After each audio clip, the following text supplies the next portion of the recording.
and Luka Doncic and company. Knicks just didn't have it, man.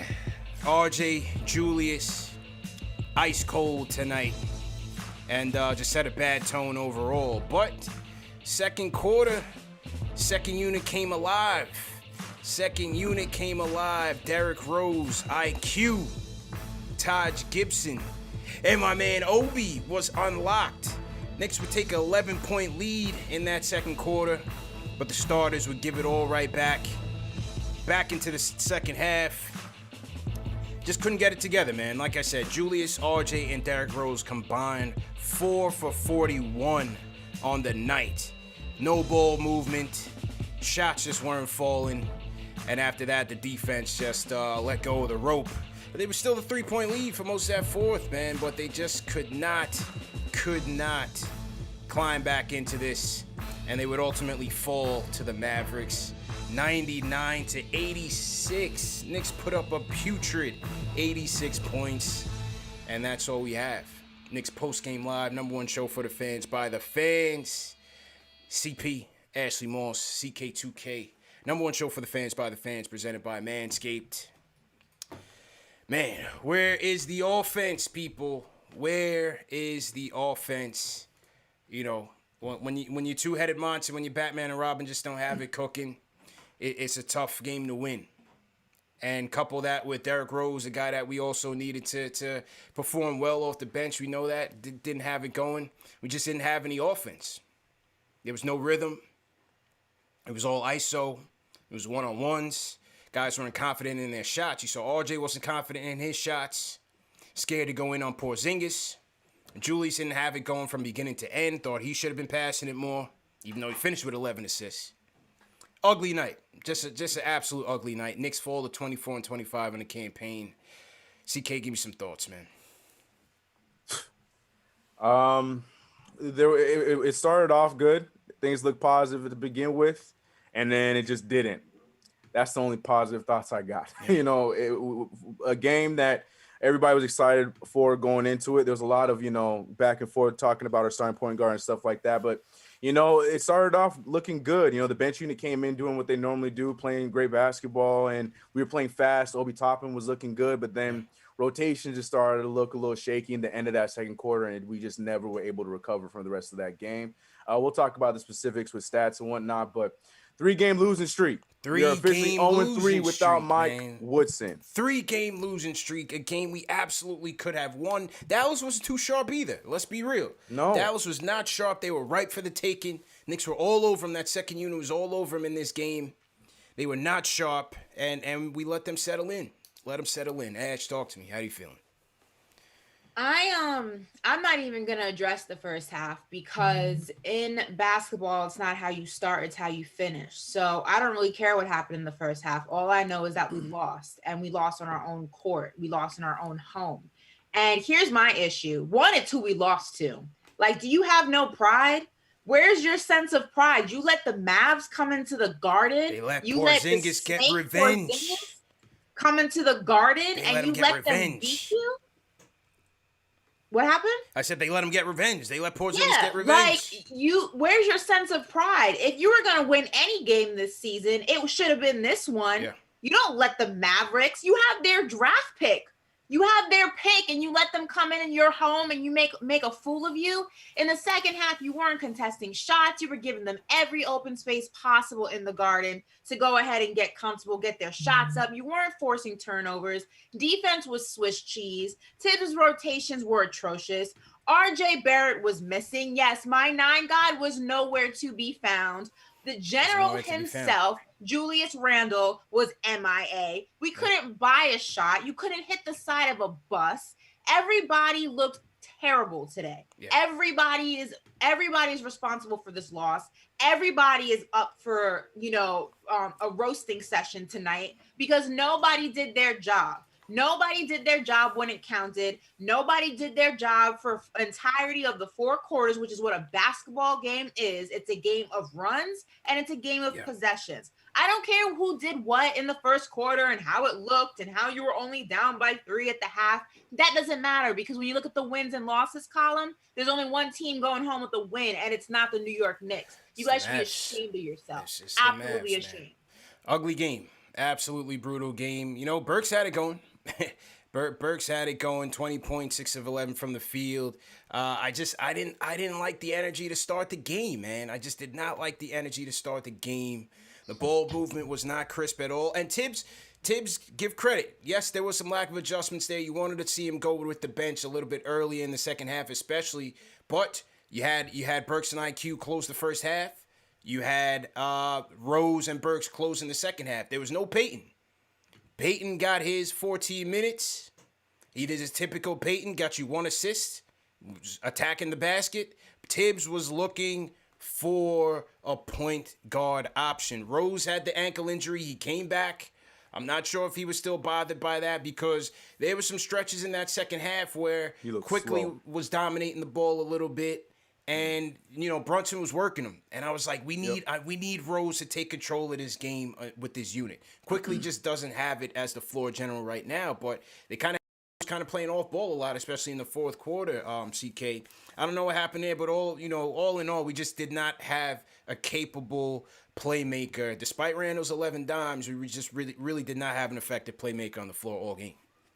All of our questionable players played questionable tonight. All of them. RJ Barrett looked questionable. Julius Randle been looking questionable for the last few games. I know people want to blame the afro because he's not braided up. Whatever the case may be, he looked questionable tonight. And yeah, Derrick Rose got beat one too many times today, and he didn't look like the Derrick Rose that has been helping us play really well since the trade. All the guys that were coming back obviously are not playing 100, and Tom Thibodeau is still running them like they're, like no big deal, which is to be expected. But look, man, the adjustments, the lack of adjustments. I get you, and you're right, the whole Elfrid Payne thing. But at the same time, we with the same thing we talked about in the Timberwolves game. We waited until about the 5-minute mark in the third quarter when we were already drowning underwater to make an adjustment as we were just continuing to get beat down over and over and over again in that third quarter. I don't know, man. And then even then, Alec Burks, he still had a hard time putting him in after that timeout. He had to wait until another possession was brought in. So I don't understand. There's a lot of things, but I'm with Ashley, man. There's nobody here safe tonight. Nobody. I don't care who your favorite Knick is. I don't care who. Everybody's up for blame. You can even blame Mitchell Robinson. He didn't even play. Everybody's up for blame tonight. Everybody is up for blame tonight. You know who's not up for blame tonight? I'm gonna show you right now. Obi. Right. That's facts. My boy Obi came to play tonight, folks. Came off the bench, gave us a spark. They told me he couldn't put the ball on the floor, Ash, but man was taking it to the rack. Got his and ones, got the putback slam over Porzingis. Obi came to play, man. Obi came to play. I was happy. That was the one silver lining of this game, even though he didn't get much minutes in the second half. Obi came to play tonight. He did, but unfortunately, it doesn't make a difference in the win or loss column. It's still a loss. You know what I mean? So, yeah, I mean, Obi had signs of life tonight, which I was happy to see. Like I said, I was like a proud mom, like, yeah, that's my baby. Go Obi. Yeah. And it was nice to see, when you play at a quicker speed, it seems to better fit what Obi is built for. I think he doesn't do well, at least right now as a rookie. He doesn't do well when the game slows down. And that's not uncommon. Yep. A lot of rookies, the game, it slows down for them and they're able to kind of get into a groove of things as they have more experience in the league. Usually you don't see that until like their third, fourth season. It's not uncommon. So I think right now playing at a faster speed just suits Obi. Yep. But unfortunately, that is overshadowed by the fact that you let the Dallas freaking Mavericks come into the Garden with Kristaps Porzingis. Okay. Yeah. And you let them take a win from you. And that overshadows Obi's signs of life, unfortunately. Man. And you know what? And Kristaps, he had a slow start to this game too. Listen, the game was there for them. The game was there for them. There was a 3. They were losing by 3 for a good chunk of that fourth quarter, and it felt like 20. Because every possession was just a drag. Every possession, they just had to work twice as hard to get everything going. And, listen, the Mavs have a superstar on one end of the court. We don't. So when Luka starts getting it cracking in the fourth quarter, there's nothing you could do. He hit his lucky shot. You knew that top of the key 3-pointer. You knew that was going in. That one banked in. He got lucky there. Brunson killed us the whole game. Brunson had a strong game on both ends. I thought he bothered D Rose on the defensive end, and I thought offensively he was working us, man. Timmy as well.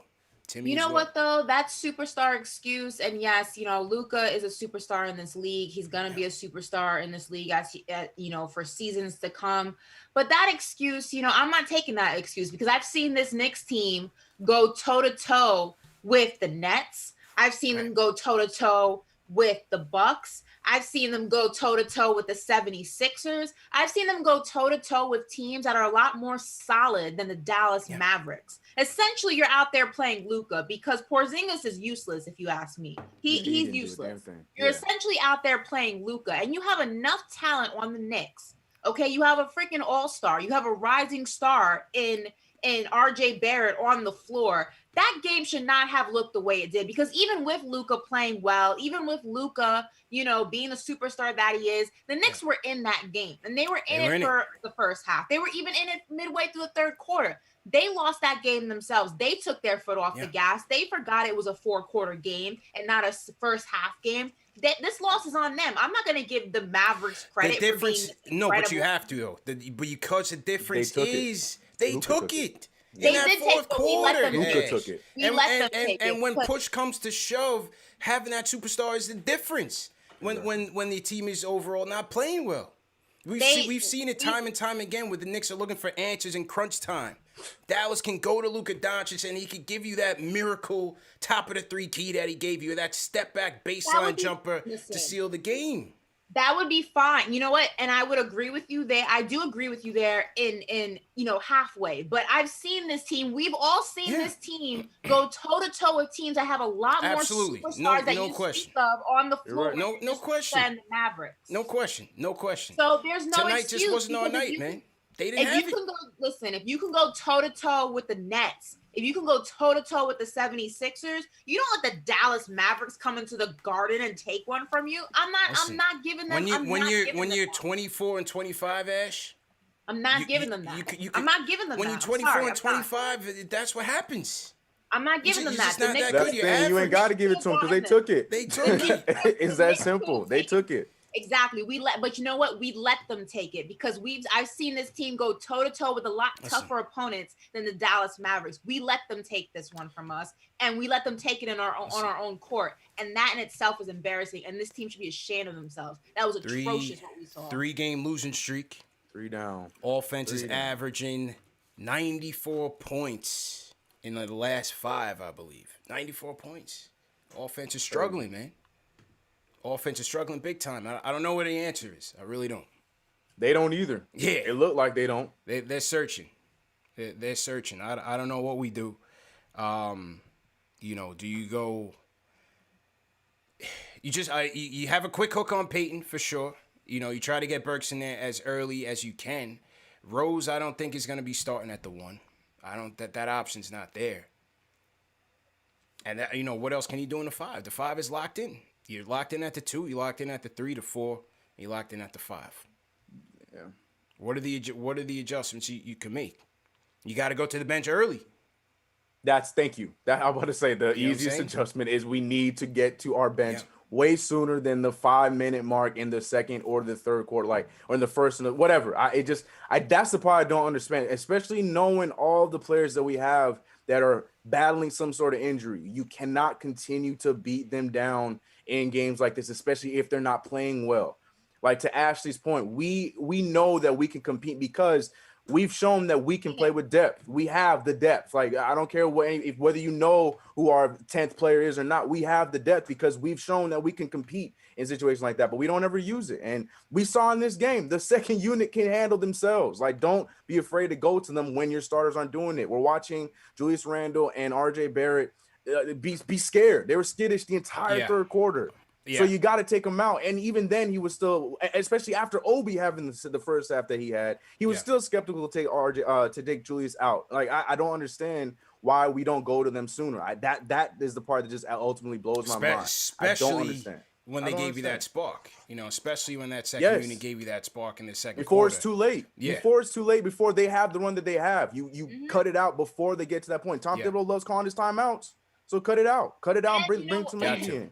And can we talk about, listen, and again, 50% of this I'm putting on the players, and the other half, Tibbs, I'm coming for you. because everybody. Tell them. Go ahead. This is on everyone's getting this Tell 'em. tonight. Nobody is safe from the chopper tonight. Everybody's getting it. Obi, I'm gonna let you slide because I saw signs of life. Everybody but Obi is on the chopping block tonight because first of all, that whole calling a challenge thing because a player asked you to and it's a sign of good faith. I don't know who came up with that, but we need to stop doing that. It's idiotic. I don't care what Reggie Bullock wants you to do. I don't care what Nerlens Noel wants you to do. If you don't think you should call the challenge, you are the coach. Don't waste it. Don't use it. Don't even look at it. I don't care what the player says. He talked to him in the locker room at halftime and explained, look, I couldn't call. I don't believe in that whole let's do it first sign of good faith and I'm just gonna do it so that my player knows I respect him. I don't give a damn about any of that.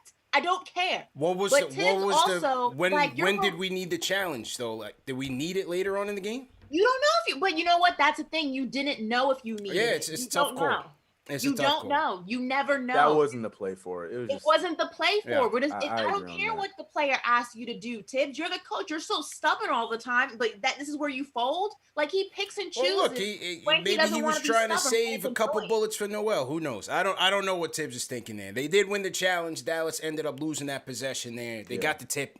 Didn't get a good look at it. Knicks ended up getting. It was just not the time to use it. I don't care if we won it. There was a chance you didn't win it. There's always a chance you don't win it, and you're using a challenge that a player. It just doesn't make sense. But outside of that, Tibbs' rotations suck. They suck.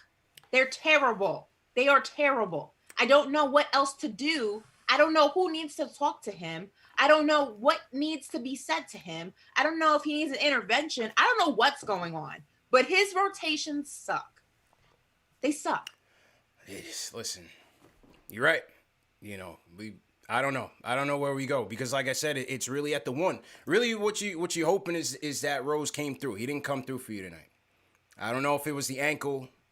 I don't know what it was, but he got beat on some simple plays. Yeah. It has to be, man. Right, it has to be. And then, like I said, they put it in IQ's hand a good deal late in that game. You know what I'm saying? Go ahead, bro. Finish your point, bro.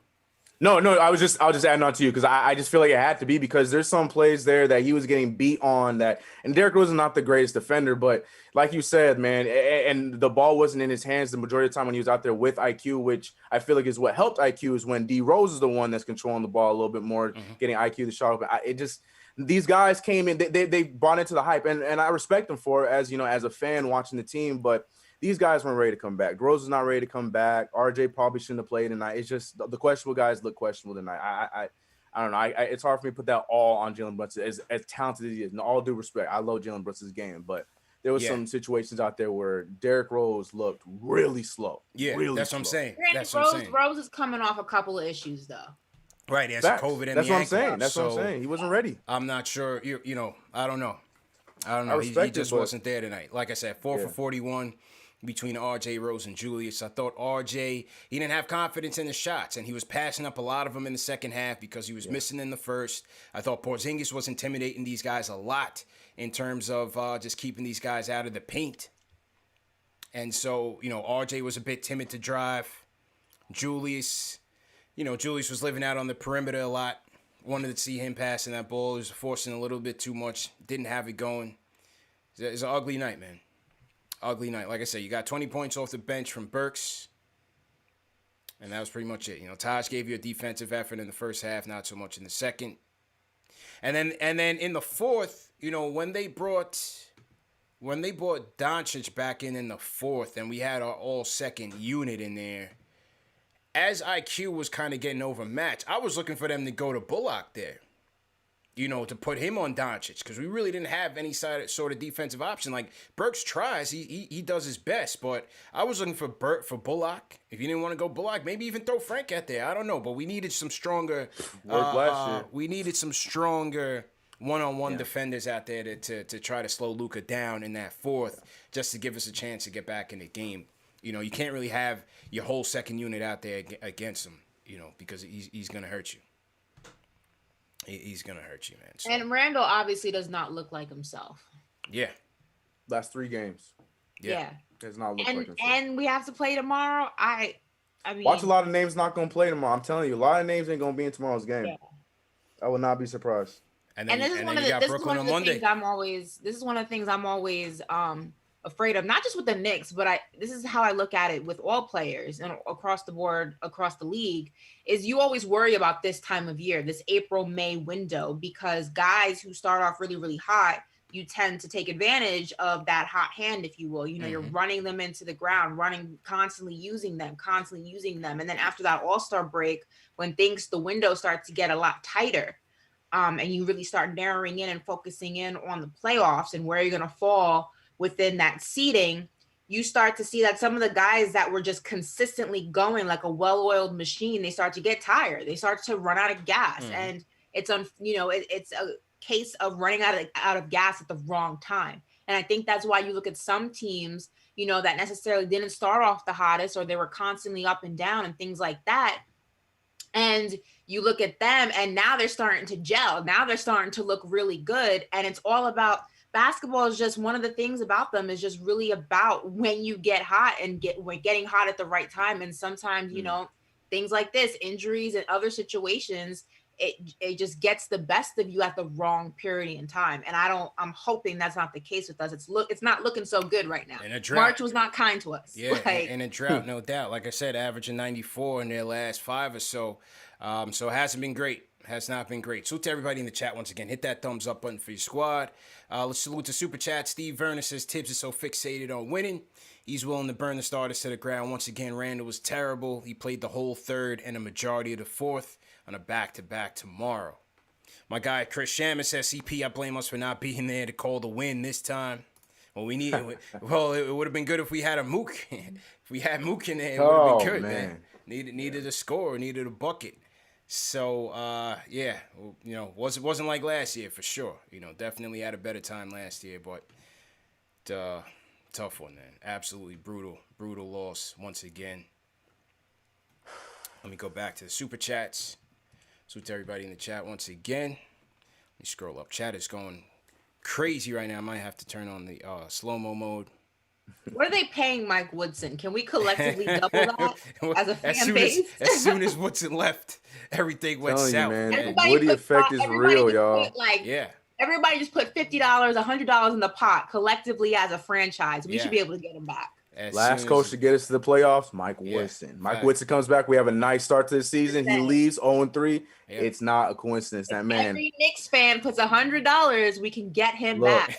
Tell me what. Woody. Give me the Venmo. I gotta go on the back end and pull out the Super Chats, man. YouTube just glitches out. So appreciate everybody for submitting them. I know Vincent Brown sent the Super Chat asking if we read the Super Chats. Yes, we do read them, but not all at one shot. We stagger them to try to, you know, get everybody's points in and also get to the phones. So let's get to it. Let's go to LB from the Bronx. LB, how you feeling, man?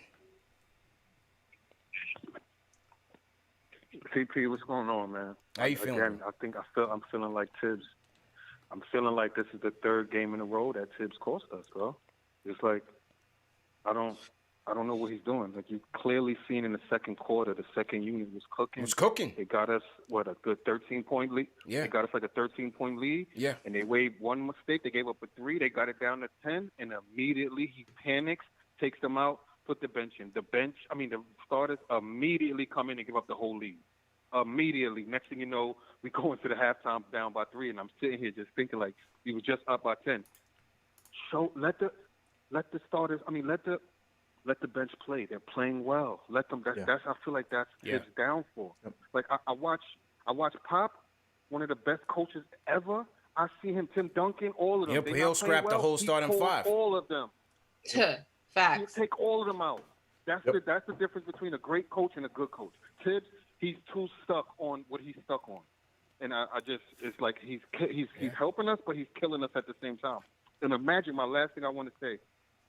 Imagine, everybody's been killing Obi. He's not basketball ready. He's not. Imagine from the beginning of the season if Tibbs would have instilled confidence in him, let him play 15, 20 minutes a game. Don't worry about it, Obi. You're gonna make mistakes. Could you imagine what he would be right now? Did you see the little glimpse of what he can be tonight? Yeah. Imagine if he'd been getting some decent minutes for 15, 20 minutes a game the whole season. What would he be right now? Yeah, but I mean, it's hard to really call it that way, though. It's hard to really call it that way because in those minutes that he's played outside of this game, he hasn't been great, bro. So you can't really blame the coach for going back to his A1 guy to save a game and to try to get a win. You see how bad the offense is. Tonight, it wasn't about the minutes for Obi tonight. He just played more confident. We've been asking him to put the ball on the floor, get aggressive, draw some fouls, and he did that. Right? We were told he needed a point guard. He needed a point guard. He can't put the ball on the floor. Mm-hmm. And I was saying the whole time, if this is the college basketball player of the year, you want to tell me he can't put the ball on the floor and get aggressive and try to draw a foul, then something is wrong. Mm-hmm. And he got it done tonight, even in the limited minutes.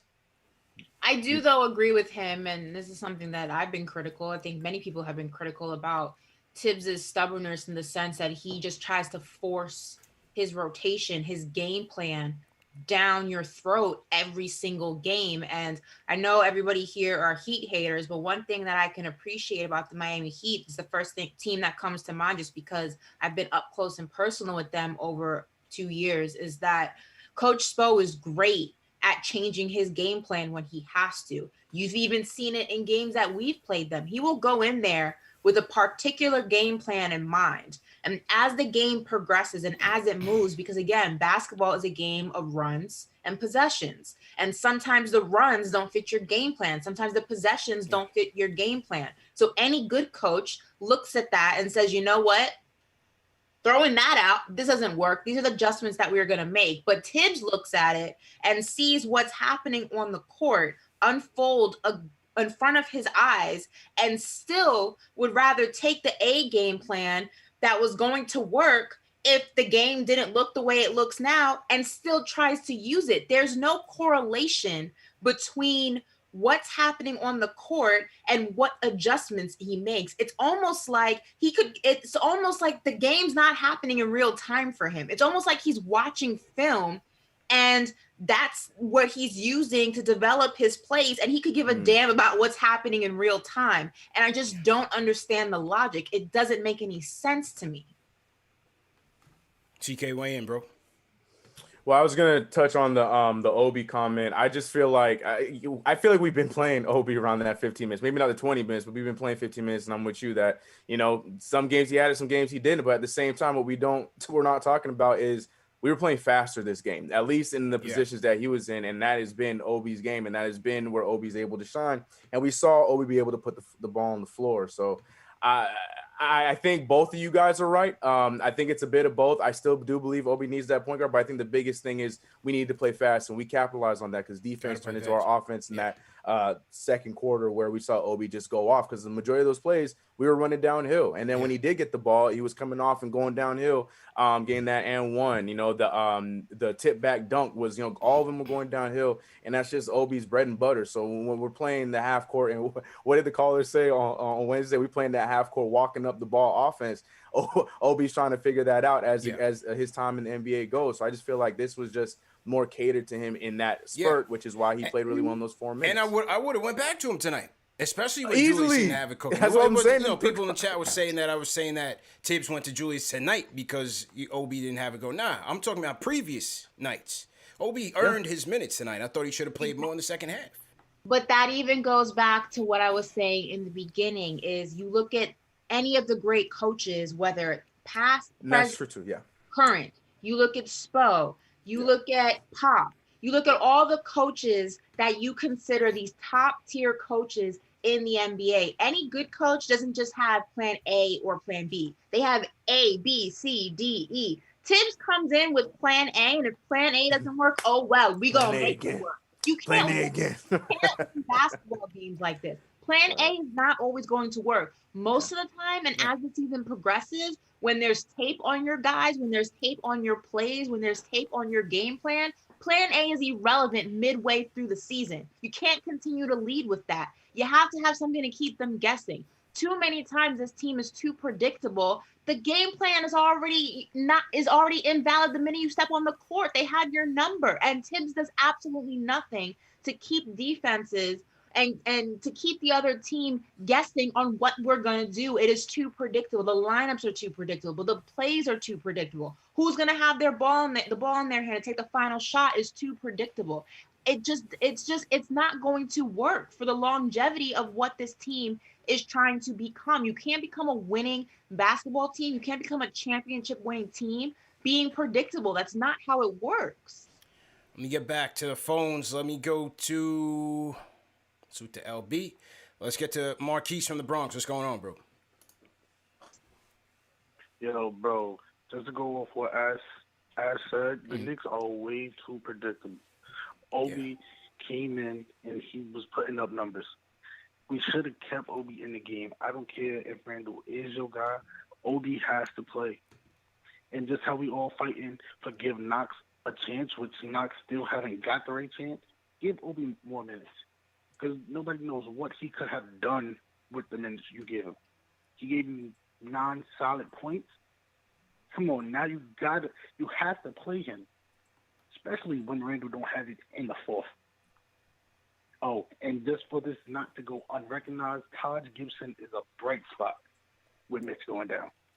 I just needed to get that in because Taj Gibson is underrated. Yeah, he played well tonight. Man. Yeah, Taj played well. Taj is the vet, man. He's that veteran that we need. Played. He gave on that second unit in that second unit's run in the second quarter. His defense was clutch. I think he had like 2 steals and a block coming off the bench. He finished with 2 blocks, 2 steals tonight.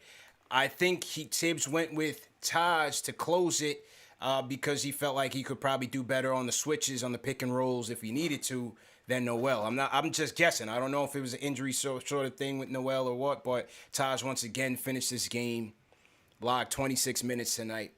And Taj did well. Taj definitely did well. Definitely give him credit for that. Kareem from Maryland, what's going on, bro? Hey, how you doing? Good, man.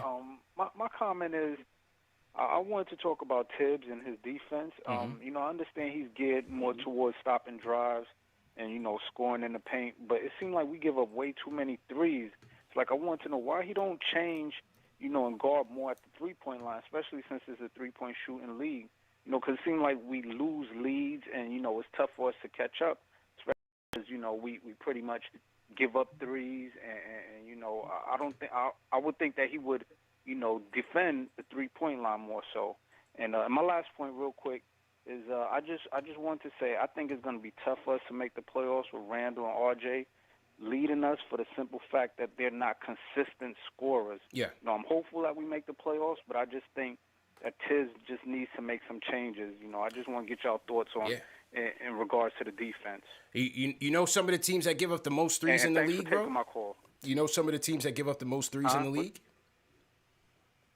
I said that some of the teams that give up the most threes in the league, Miami, number 1. The Bucks, number 27. Knicks, number 20. It's just the style of play. It's just the style of play. It's the philosophy that these coaches believe in. A lot of coaches want to control the paint. They want to take away the most efficient shots in the game. That's layups, dunks, and getting you to the free throw line. They want to cut that off. So they'll give up the threes. Some of the better teams in the league are doing that, including Milwaukee Bucks. I mean, that's just their style of play. It's gotten the Knicks this far. Some teams played a bit more conservative. Some teams played a bit more conservative. Dallas scored 99 points tonight. I know, but we are slow. We are slow. We walk the ball up. Like I know y'all discussed this before. We're a slow moving team. So of course we're gonna have low points. The other team's gonna score low points also. I mean, sometimes sometimes that could be predicated on the pace. I hear you on that. But I don't think it was. I don't think their 3-point defense was necessarily the issue tonight. They scored 86 points, fam. 86 points. Your top two, your top dogs, your top 2 dogs, and your bench dog, who you really need, went 4 for 41. Sometimes it's just one of those nights. Sometimes it's just one of those nights. The same night we went into the Garden and blew out the Bucks by 20-something, 30 points. The same way. They had an all-shooter night. Now, it's a couple of games now where it's not just the all-shooter night, but it's a lack of quality playmaking. We're not moving the ball. We're not moving ourselves. So the offense is very stagnant. It's a lot of isolation going on. So that you don't like. That you don't like. And it's only gonna get harder. It's not gonna get easier. Yeah. The season's not getting any easier. The easy windows in the season, they're starting to become less and less. Mm-hmm. Yep. As we get closer to the playoffs, it gets tighter. It gets harder to compete. Teams are not, making the same mistakes. Refs aren't making the same calls. Everyone's starting to get into playoff mode, and a losing streak can be very costly for where your seeding is when it's all said and done, because it's the real deal right now. It's no longer just the game, or just 2 games. 2 games matter at this point in the season. You can't continue like this. This is not okay. What we're seeing is not good. CK, how are we looking around the league right now? Any competition play? Well, yeah, all of our competition won. So outside of our game tonight, with our draft implications, as well as us needing to win because we were on a 2-game losing streak, we now are on a 3-game losing streak. To add insult to injury, we also saw the Charlotte Hornets, who are above us, blow out the Indiana Pacers 114-97. We saw the Boston Celtics up against the Houston Rockets. And the Rockets actually giving them some trouble, but Celtics ended up winning that one, 118-102. Outside of that, not many other teams that we are really paying attention to. I mean, Toronto is still in the thing because they are trying to get in that play-in game, and that's all they really need to really make a run. But also, more importantly, the Atlanta Hawks are getting ready to blow out the Pelicans. So right now, the standings are looking like this. From where we started this week, we were at that 4th seed, and now we are sitting in the 7th seed, tied up with the Boston Celtics at 24-25.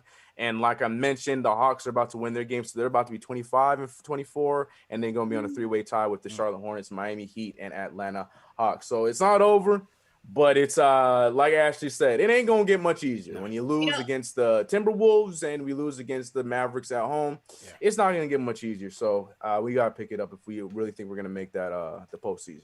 There's a saying. I don't know who's. I want to say it's Albert Einstein. I believe Albert Einstein said it. It's the definition of insanity is doing the same thing and expecting different results. Right. And that's exactly what the Knicks are doing at this moment in time. They're doing the same thing over and over and over again. They're expecting different results. You're not going to get different results. It's just not going to happen. So somebody needs to stand up and say, all right, we're not doing this anymore because this isn't working. What's our other option? If nobody does that, because the stubbornness of your leader and Coach Tibbs, you're going to continue to go down the rabbit hole, and you're going to fall so deep that you cannot pull yourself out of it. And then the next thing you know, you're in the playoffs and you fell so far, and it's right now you're right there. You're able to turn this around still. You don't want to get too deep and too far that you can't. And you're headed in that direction if some serious changes aren't being made quickly. Yep. Well, like I said, one of the things he did do was limit Payton's minutes. And like I said, he had Burks finish in the first half. Rose and Burks is finished in the second half. Rose is going to be a closer. Burks is going to be a closer. So he's limited Payton. As long as we have those two guys healthy or active, Payton's minutes are going to be pushed off to the side. Now you need those guys to play better. You need more facilitation out of Rose. Desperately. This is all we have. Julius is going to do what he can do. You hope RJ can, pick things up, turn around. He's in a little bit of a tough time right now. Didn't finish the Minnesota game well. And this game was just a terrible game for him. He had a tough go at it. So, like I said, you just hope he makes those adjustments. The bench is our spark, man. The bench is our spark. When the bench comes in the game, you're more enthusiastic. You're more optimistic about how the game is going to go. You already know. Because the starters are just so stuck in the mud. You just know the bench is going to give you a lift. And you just hope he goes to them earlier. Quickly. No pun intended. Go to the bench. Right. Go to the bench, Tibbs. And maybe, and it could be tired. It could be fatigue too. Who knows? I don't know. I'm just throwing that out there. It could be that too, man. Rich Harrison does a super chat, said the Knicks are a rebuilding team with a coach who acts like his journeyman filled starting unit can't be sat. That's a problem. King Matthew says the starters look exhausted and the bench was killing it. Thanks, Tibbs. You did it again for the 3rd straight game. And why is Tibbs allowing Payton to shoot a 3? That 3-ball by Peyton, I think that was it. I don't think we saw him after that because that 3-ball looked like a knuckleball. My I thought Peyton was playing baseball out there. Horrendous. I think that was it. I don't think I remember seeing Peyton after that. I give up on the Peyton fight. I just keep losing, so I don't care anymore. I mean, like I said, I gave up a while ago too. I was finding it too. Yeah. I'm I long waved gone. the white flag. I'm long gone. Yeah, I'm long gone. Sandy Villario says, "Could Woodson be the real coach in the background?" Oh, like they used to say that. They used to say that about Coach Spo, that Pat Riley was actually coaching the team, and Spo was just spitting them out. Chuck D, the rhyme animal. Everybody throw a hashtag PE in the chat. He says everybody has a point tonight. Ash CKCP. If Tibbs is gonna grind these pros, the rotation has to be open. This game has changed and wear and tear is real. We are not a 15-win team and not losing 130-77. But damn, no point guard. It's poisonous now. Tell him. That's the thing, man. It's just like the lack of a playmaker. It's like, man, it's tough to watch. It's just tough to watch, man. Literally no playmaking capability out there. It's hard. So to everybody in the chat, once again, hit that thumbs up on Free Squad. I think I heard Lord Banks was in the chat earlier, so salute to Banks. Yeah. Definitely appreciate Banks for supporting. Let's get back to the phones. Let's go to... Who we want to hear from right now? Let's go to Cynthia. Hang on, let me get Cynthia in here. Cynthia, how you feeling?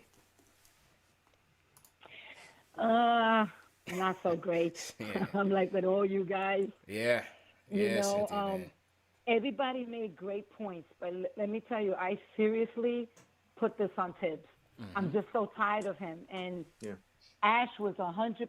All of you guys were 100%. But here's a question for you guys. Do you think Leon Rose will have the guts to talk to that man and tell him you got to change rotation? These guys look gassed.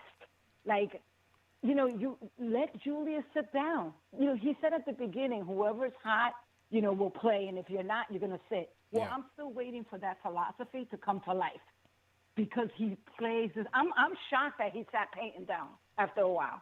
I'm really shocked. But I'm just, I agree with the other callers. Tibbs is costing us this game. Yes, the guys have to put the effort in too, but they looked out of it. And it's not over, guys. We play tomorrow night. We play Monday. Do you I think it was, I don't know, one of you guys said that it'll be a different, you know, different guys out there tomorrow night or different people. I hope so. I don't want to see the same starters out there again. Ash, I need you to go to Tibbs and talk to him. I need you to go and talk to him, Ash, or somebody, because I got you. And I'm telling you guys, and I'm telling you, I appreciate what Tibbs has done. It's made the team exciting. He's brought us to a certain level, but he's sticking to the same one plan, like Ashley was saying. And, you know, I kind of in the background, and I referred to this to you a while back, CP, that I heard that Kenny Payne really wants to coach. And I always say, if they get rid of Tibbs, I would give Kenny Payne the chance. And it is different when Woodson is not here, too. I feel like you just see it. But the whole point is, will Leon Rose have the guts?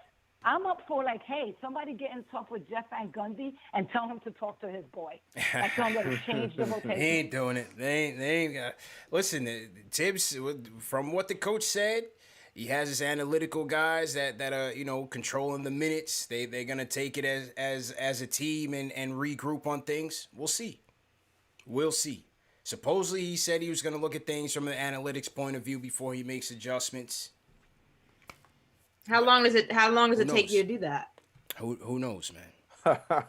Are you doing it by like marbles across the little thing that people slot? Like, how long does it take you to review those analytics? It's April. Like, that excuse works for me if it's the beginning of the season, but it's not. It's April. And here's the thing. I think people are also kind of taking what we're saying and thinking we're saying fire Tibbs and Tibbs is.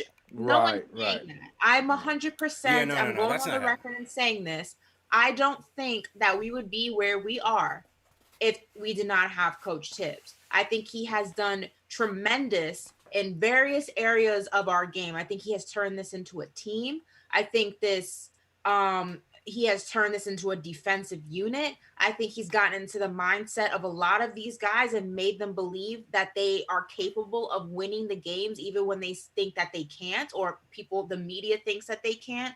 I think he's responsible for a lot of the positive, the positive direction this team is heading in. But that does not mean that he is excluded from criticism. And the criticism is there, and the criticism lies heavily in his rotations and his stubbornness. And somebody needs to speak to him. And I agree with that. I want to see if Leon Rose is going to be the leader that we need in that front office, and speak to your coach. Tell him what he's doing is not working for you, and he needs to make the changes. If anyone's going to get through to him, it's him. Somebody has to have the conversation. And it doesn't mean he's not doing his job. It doesn't mean we want him gone. It doesn't mean that he's terrible. It just means that he is not a perfect person, a perfect coach. None of us are. It doesn't make you a bad person. It just means that there's room for improvement. And when you're trying to build towards something, everybody has to improve. You constantly got to keep getting better. The players got to constantly keep getting better. The front office constantly has to keep getting better. And the coach, the head coach, the coaches he surrounds himself with have to constantly get better. And that just is what it is. I agree with you and Cynthia, but my question is, do you think Leon Rose does that this year? Because he should, but will he? Because of how far we've gone. We're 24 and 25. Yeah. You know, we've gone this far. We've done our expectations and whatnot. So does he let him ride it out the way he's been doing it? Because it's like we said, on both sides, there's still a lot more season left. Yeah. I agree with you too, but I'm just also saying, like, is that something that Leon Rose steps in and does now? I think if he doesn't, then all he is doing is perpetuating this ideology of mediocrity that we've always lived in. That, okay, we're not as bad as we thought we were going to be, so let's not, rock the boat. No. Do you want to be average? Do you want to be 500 every season for the rest of the history of this franchise? Or do you want to compete? Do you want to be winners? Do you want to bring a championship back to New York? If it's the second one, if it's the latter, then you have the uncomfortable conversations. You don't look at where you are and you're comfortable in mediocrity. I don't really care what we were projected to win. I don't care that we beat that projection. I want a team that's going to compete. I want a team that has a winning philosophy, a winning mentality, a winning culture. I don't want a team that's okay with being average. If you want to be average, go someplace else that's not New York City, because in New York, we are not average. And if that's what you want to go ahead and portray, then speak to that. If you talk the talk and walk the walk, you can't talk about, oh, we're changing the culture in New York and we're doing this, and then you're living in mediocrity. We're not doing that anymore. That time period is gone. That door has shut. That chapter has closed. We are moving forward. And in the future, we're all about winning. And if you're not part of that philosophy, then you need to leave. And if you can't have the conversations that are required to be part of that philosophy, then this is not the city for you. This is not the team for you. Simple as that.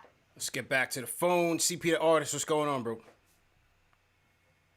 Yeah. What's good, bro? Long time no speak to. Yeah, man. What's going on, man? Are you mediating the Rory and Maul beef? I'm hearing there's a lot of tension going on at the Joe Budden podcast. You are the graphics director, the creative director of that brand. What is going on? Are you mediating the beef right now? Absolutely not. I know as much as you know. No doubt, bro. No doubt. All I do is art, and that's it. And y'all ain't gonna mess up my check. Anyway, right, so let me ask y'all something, right? Yeah. So I hear a lot of Tibbs hate, and I'm not a big fan of Tibbs at all. Mm-hmm.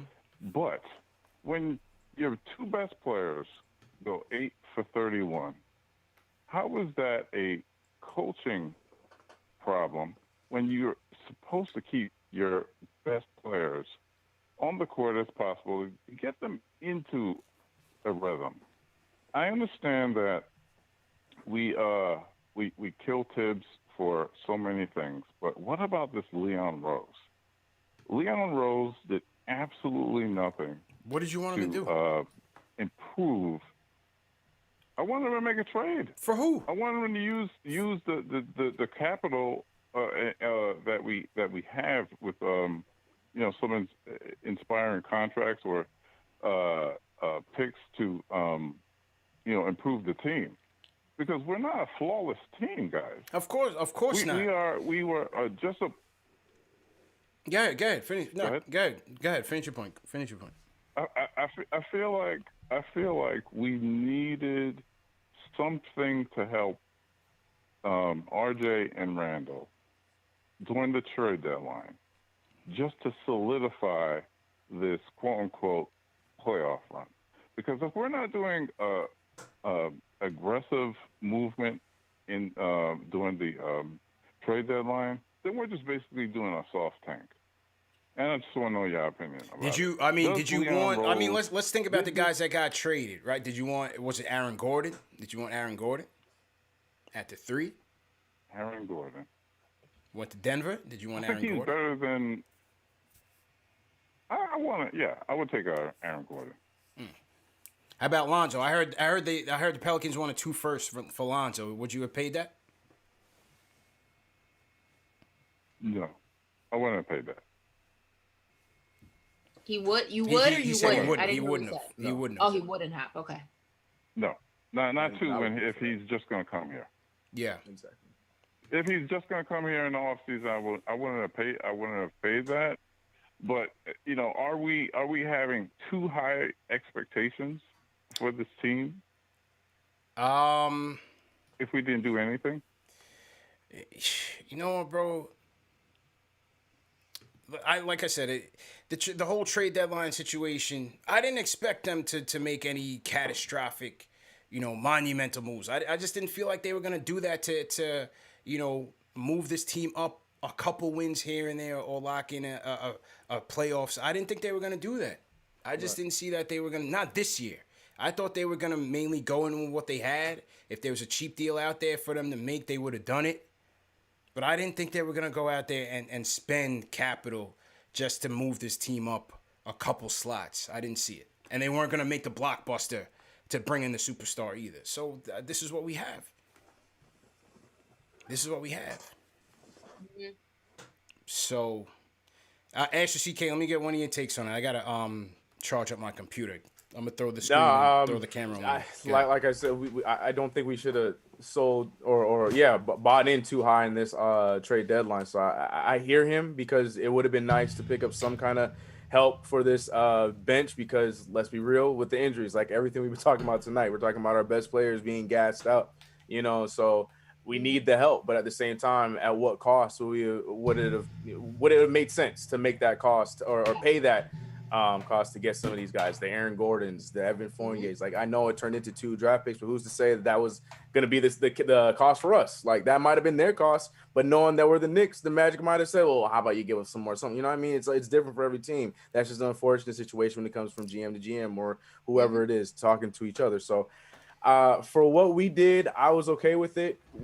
I thought everything they were selling us, we made it this far with what we got. We'll close out with what we got. I agree with it. We just got to make sure we use what we got. And I think, how about we go through that situation first and use what we have before we talk about what we don't have. We're not using what we have. We have the Frank Hives, the Kevin Knox Hives. We have all these hives for a reason, because we have these players that everyone's hoping to see on the court. Maybe they won't make the difference. Who knows? But the point is, if your best players aren't doing anything, the guys that you're putting out there to help them do something is not doing anything, you got to go to something, okay? Yeah. Whether you like Frank or you don't like Frank, we can all agree Frank had 2 of his best games of his career against the Dallas Mavericks last season, So there could have been so many situations where anything could have changed. The point of the matter is, we got depth, we got players to use them in situations like tonight where we're not getting help anywhere else. That's all I'm trying to say. So I'm not too upset about us missing out or not cashing in on the trade deadline, because you know what, we got this far the way we got it, and I think we're gonna have a nice offseason anyway. So keep the house money and run with that. Yeah. It's a weird area, right? Because it's like a gray area. It's not necessarily a black or white situation.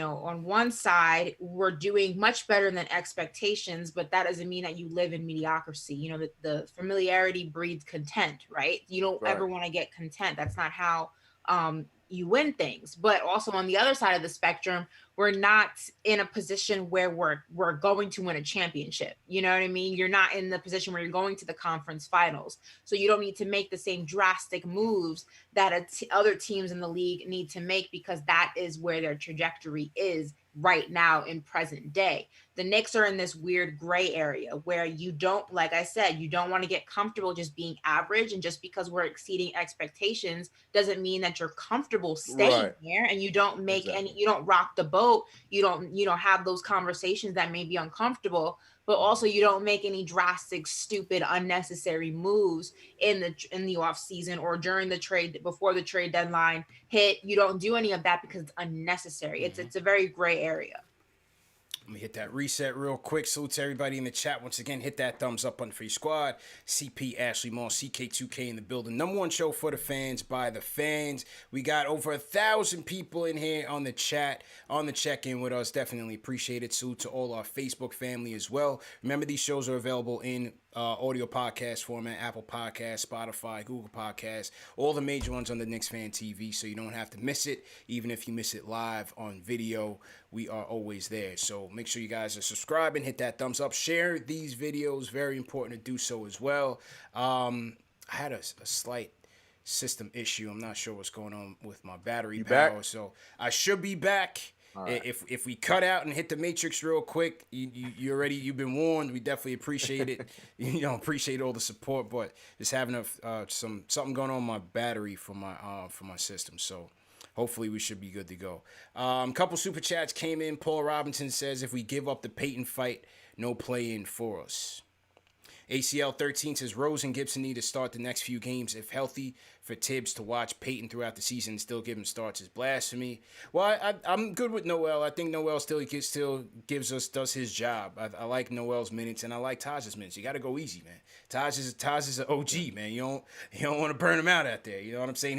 He's like our Kurt Thomas right now. So we got to go a little easy with Taj, but considering this guy was supposed to be your third string, he's giving you a lot.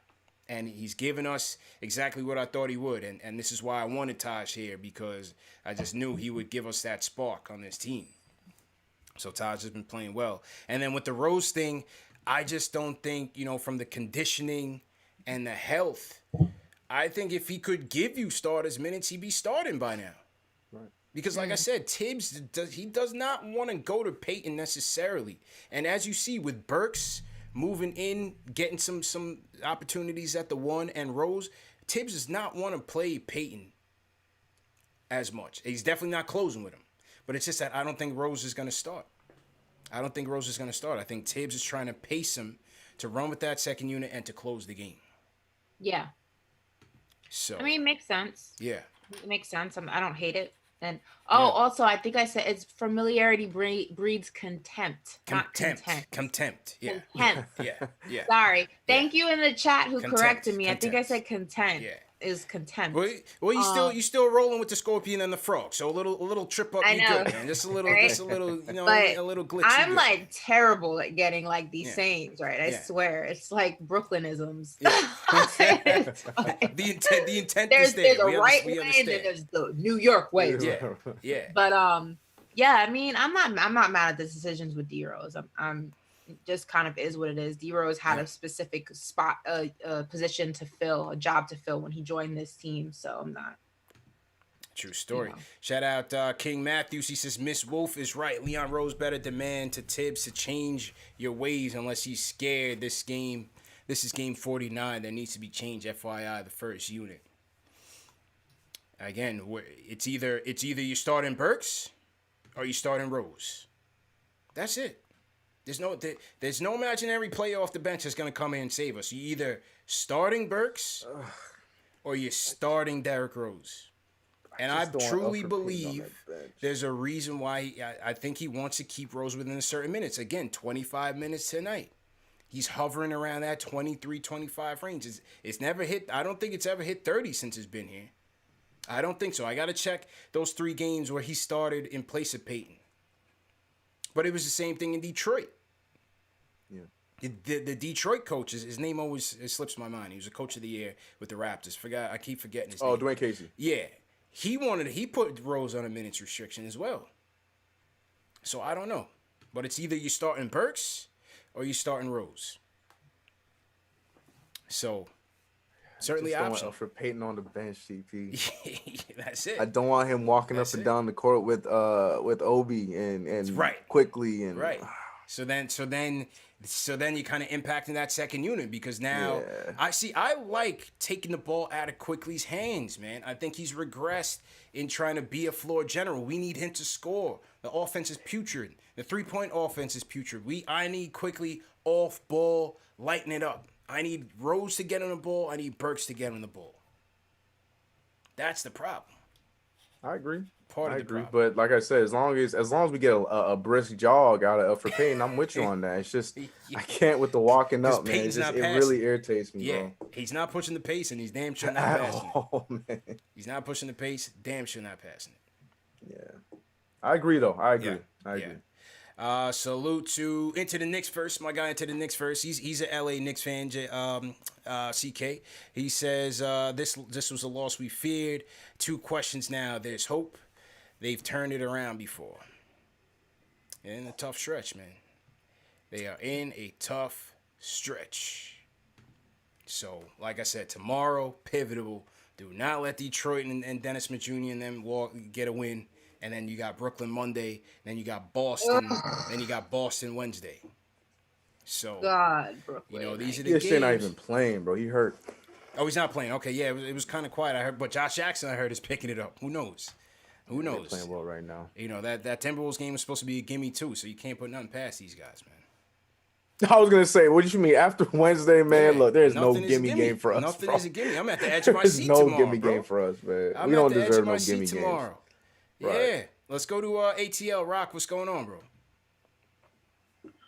Yo, what up, CP? How you doing, man? Long time, bro. How's everything? Yo, man, I'm good, man. Ash, CK2K, what's good, everybody? Good, man. Yo, I'm pissed.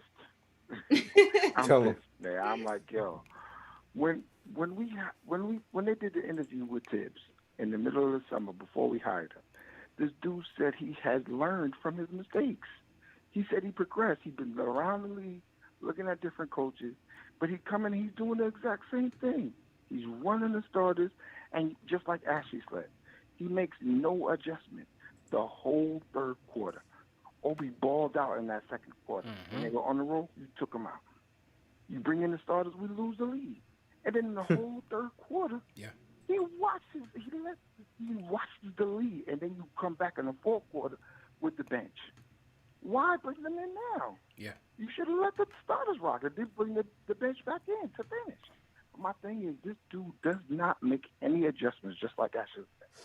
Yo, this dude is frustrating. My thing is, if you got a whole bunch of players on the bench that you don't play, the best coaches, just like Ashley said, and with Obi earlier, if the dude plays, he learns from his mistakes and he gets his confidence. The best, if you play for a Pop will throw you out there and coach you up as you're coming off the floor after you make a mistake. But my thing is, if every time you make a mistake, you get pulled, you always conscious, if I make a mistake, I'm going to be sitting down. You don't play with confidence. You're always worried about what you're going to do and what's going to go wrong. But my thing is, he got to make adjustments, man. If we're not trying to really compete in the playoffs, then we might as well try to get a high lottery pick. It makes no sense to just sit here. And I understand competing, and we as Knicks fans appreciate everything that Tibbs has done. But just like he's expecting the players to progress and learn, he has to do the same thing, man. I love the show. I'm a big fan. Y'all keep it going, man. Appreciate it, Rock. So hit that thumbs up for your boy. Yeah, hit that thumbs up on Free Squad. How many likes we at right now, Ash? How many likes we at right now? We've been going in on Tibbs all night. We forgot to check in. How much? 317. That's low. We got to get those likes up. Everybody in the chat, hit that like button right now. On the count of 3, 1, 2, 3, hit that thumbs up button, hit that like button. Should be able to get up to 1,000 likes before this show's over with. Salute to Rock from Atlanta. Definitely appreciate it. Let's run through a couple more. We got a lot of people on their phones. Eddie from Delaware. A lot of new people tonight. Eddie, what's going on? Hey, excuse me, I have a little bit of a cold. No problem. Hey, how you doing? Good, man. How you doing? Listen, man, I'm a first-time caller, yeah. And I'm a little nervous. Nah, don't be nervous, man. Just go ahead, bro. No problem. We don't bite. I just want to say that you're phenomenal. Thank you. You are awesome, CK. You know, I started watching this show simply because I ain't gonna lie, was because of Ashley.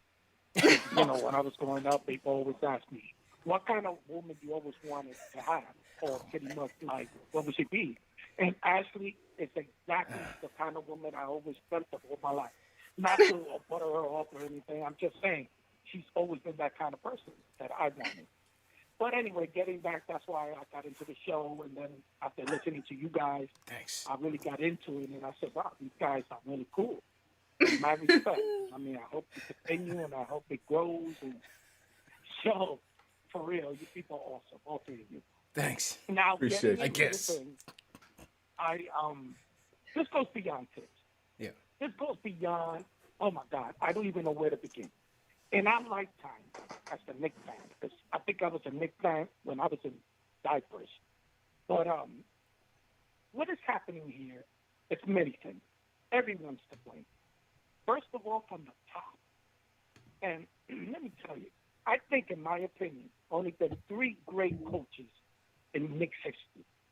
Well, I'm going to go way back. Red Holzman, Pat Riley, and Jeff Van Gundy. They might have been good coaches, others, but not great coaches. Now, besides that, everybody blames James Dolan. Fair enough. He deserves some of the blame. But you're going to tell me James Dolan was the owner of the Knicks 25 years ago? They've been losing for 25 years. They haven't been in a championship 25 years. Yeah. Are you kidding me? So you can't keep blaming James Dolan. Sure, he's part of it now. Yeah. But he wasn't part of the problem back then. This is, I don't know, the structure. I don't know. It's like yeah, I mean, but appreciate the call, bro. Appreciate the call. It's just rebuilding, man. It's just rebuilding. You know, it's growing pains. It's a tough loss. We wanted to win it, but this is far from a finished product. So it's hard to really compare what Riley had and what Van Gundy had. They had way better teams in this. Way better teams in this. Yeah. You know. For sure. Put some respect on my boy Mike Woodson's name. I'm sorry. Yeah, Mike Woodson. Come on. Put some Come respect on, put my on man. Woodson's Come on. name. He deserves it, even though it wasn't a long stint, but he in there. Yeah. I would have gave him some more airtime until he crossed me up and went to Ashley. He sure did, bro. He came to me first. You're phenomenal. He hit you with the Euro set. But yeah, Euro steps. I'm really here for the lady. That's why he was nervous. I'm here like, calm down, bro. Just get your takes out. But man, oh man. I didn't even hear the whole thing. I started watching it because of Ashley and then something like woman. I didn't hear the middle. What was the middle part? Well, first, you know what the middle part was. I didn't hear it. You know what the middle part was. Okay, then I guess tell me when the show's over. So I had no idea what he said in the middle. Yeah, I just heard he's all nervous. I'm like, hey, just get your takes in order, man. Don't worry, we here. Like nobody, well, we know the real reason. Man. At least y'all recognize, man. Treating me like Tibbs treats Frank Ntilikina, bro. It's all good, though. Hit us with the Euro boy. Eddie I from told Delaware. you, you're Michelle. You really Farrah, but the Sims see it differently. You Farrah for real. So we give the people what they want.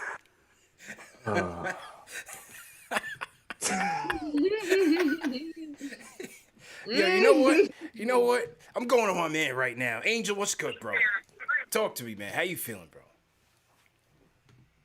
Need Angel here to set the record straight for us. Oh, it's Angel? Yes. Yeah, what's good, bro? How you feeling, man?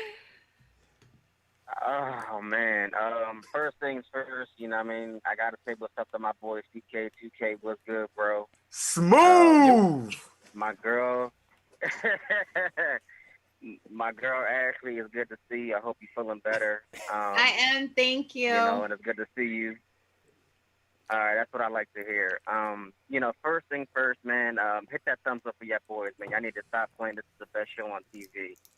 And I'm going to let you know I ain't shy. So, I'm going to call in regardless because I love the show. So I just got to throw that out there. And the next thing I want to say is to my boy Jay Boogie. You don't know me, but I hope, everybody's doing good. Yeah, salute to Jay Boogie, man. Family, what I'm saying? So I definitely want to show love, to my man Jay Boogie. But, listen, man, I am, oh, my God, I don't even know how to explain how mad I am right now because, at the end of the day, bro, I think Tibbs is just throwing games, bro. Because let me tell you something, right? So we go up 13. We go up 13, right? We go up 13, And instead of riding the hot wave, what do you do on cue? You put the starters back in who had trouble scoring the whole game. I don't understand. Does Peyton have something on Tibbs that we don't know about? Because, I mean, I don't understand. Why are you starting him against teams like Dallas?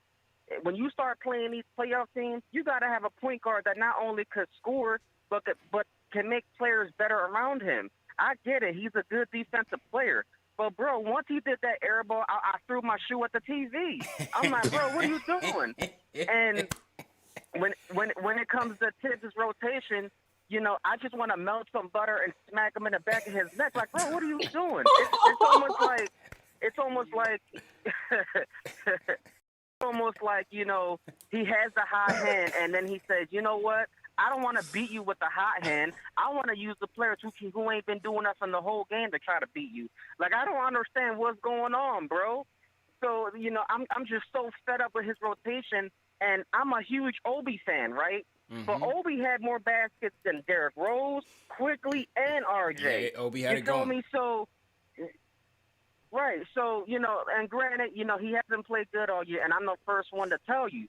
But you got to ride the hot wave, man. Like, give him the ball. Like, what are you doing? Yeah. We scoring 86 points, and the one person you should have gave the ball to was Alec Burks and Obi. Mm-hmm. They were the only two that really did good all game, you know. And then, you know, I'm about to throw some facts out here. You know what I'm saying? Knicks gave up 50 points in the paint. That's terrible. When we was up by 13, we got outscored 68-42 the rest of the game.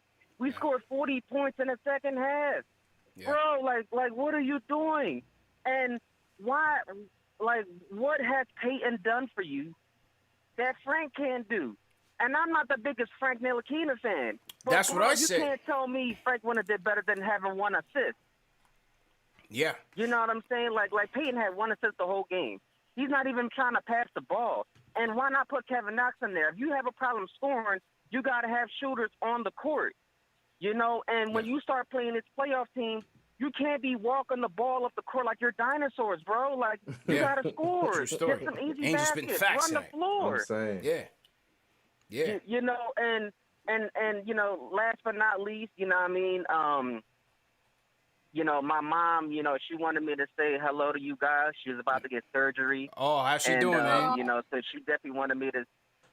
Yeah, she got to get his surgery, bro. So, you know, she definitely wanted me to say hi to you guys for her. And actually, she has said that she hoped that you was feeling better as well. You know what I'm saying? But, you know, back to the, you know, game. You know what I'm saying? All right, I got you.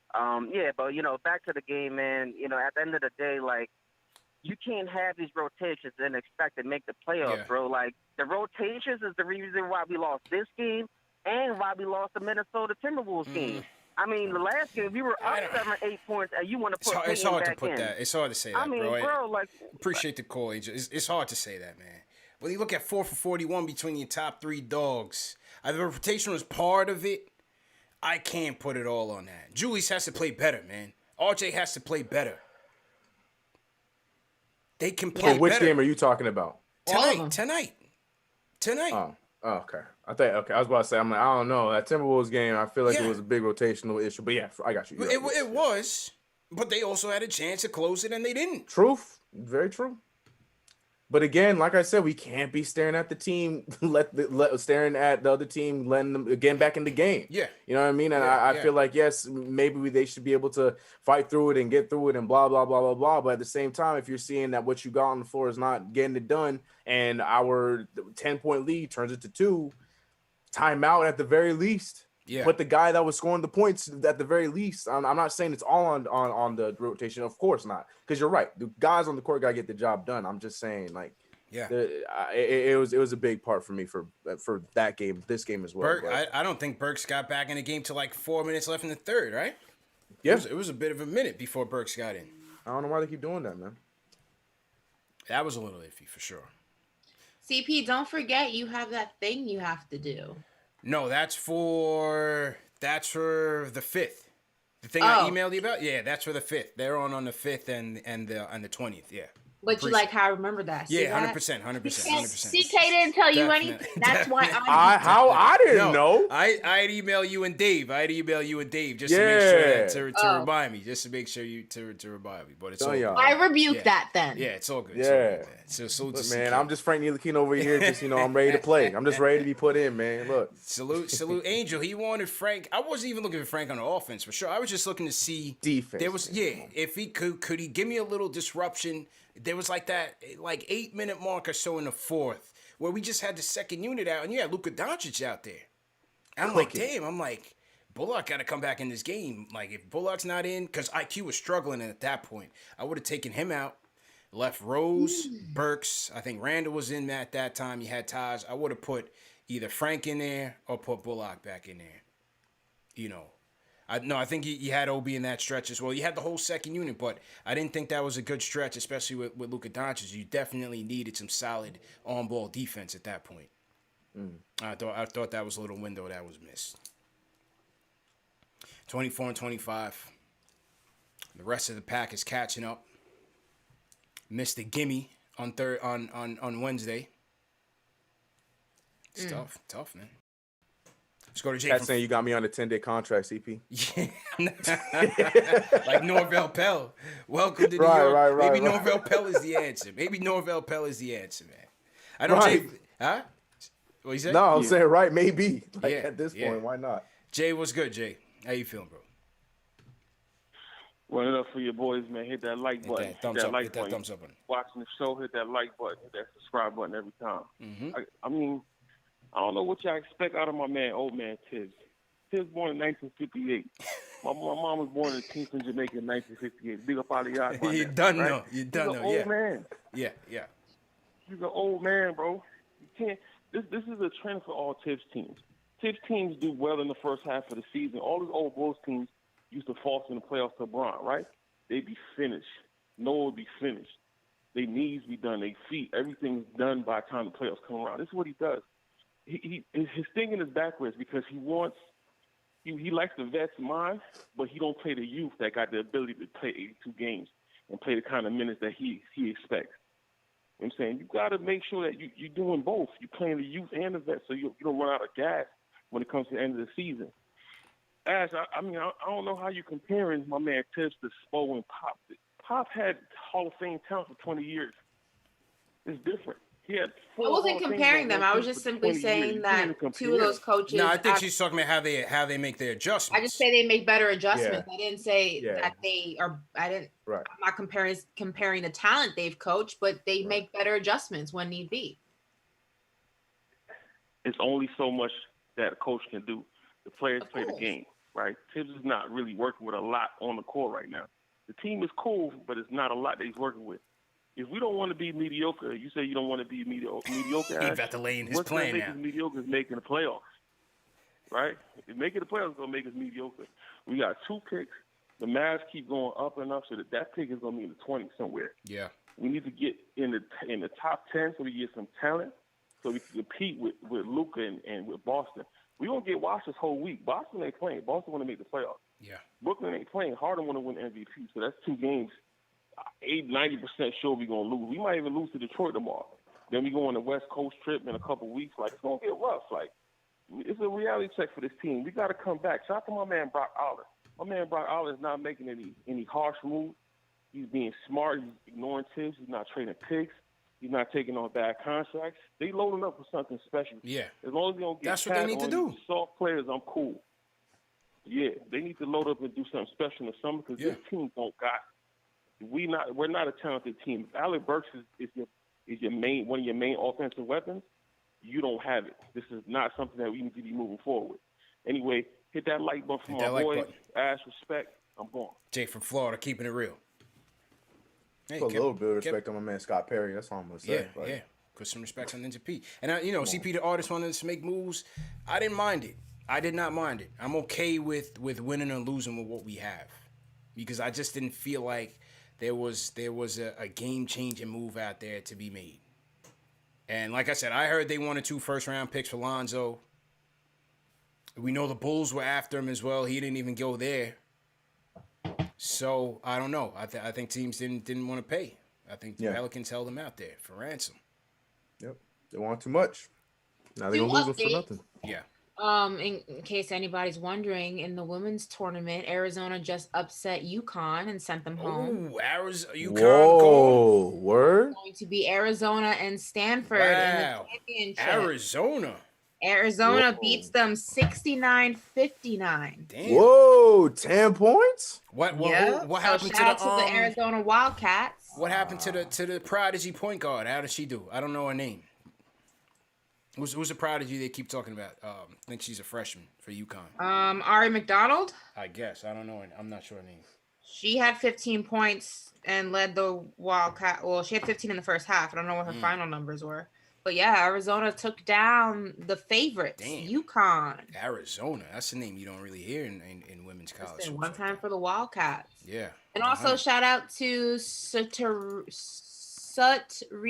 Lari birthday. So happy birthday. Happy birthday. Happy birthday. If you guys are new in the chat, leave us a hashtag new. We'll shout you guys out. Also, 30 cities in the chat, man. Let us know where you guys are checking in from. Definitely shout you out as well. A couple more super chats came in. They said it's Paige. Paige, okay. Oh, yeah, you was talking about Paige. Yeah. Oh, yeah. Okay. Who sent the super chat? Kaiser Associate 718 says, acquire Cade Cunningham by any means necessary. If we want to change the fate of this team without true star talent, we will never reach contention. So he's on that Jay from Florida wave, and they're not wrong. Hoodies Vintage, my guy, Hoodies Vintage, always at MSG. The best dressed fan at MSG, no doubt about it. Boy, got a storage unit, garage, house full of Knicks gear, kicks, everything. So follow him on Instagram, Hoodies Vintage. Bad coaching, shooting. Leon has to step in. We're overrated and empowered Tibbs too much. His treatment of Obi is criminal. Confidence killer. Hashtag free Frank and Knox. King Matthews, tell him Ash and bring Jay Boogie on the phone right now. Yeah, Jay Boogie, as I said in the last show, just having some, we all go through our ebbs and flows in life, man. Our good times, our bad times. Just having a tough time right now, but he's all right. I've been in contact with him. He's in good spirits. So I'm sure as soon as he can, he'll definitely call back in. But definitely salute to Jay Boogie, salute to Angel's mom's speedy recovery on her hip surgery. We're thinking of you, Jay Boogie. Lift our people up. Like I said, we all go through our ups and downs. So Jay Boogie's, whenever he calls in, he first, acknowledges that, wishes everybody well before he gets into his rant. So we got to do the same. Keep that same Everybody energy. Put hashtag Jay Boogie in the chat. Send him Jay some love Boogie in in the case chat. he's watching. We're For thinking sure. of you, Jay Boogie, and we can't wait to hear from you soon. For sure. Some new people. Salute to Vincent Brown. Hashtag new Manpreet Singh. How you feeling, Manpreet? We got Brock Mandanik checking in from York, Pennsylvania. Salute to Brock. All right. Who else we got in here? Okay. The name is Paige Bukers. I thought Paige Bukers was in the chat. I was about to shout out Paige. That's why I said her name's Paige Bukers. All right, no doubt. NYOG checking in from Philly. What's going on? How you feeling?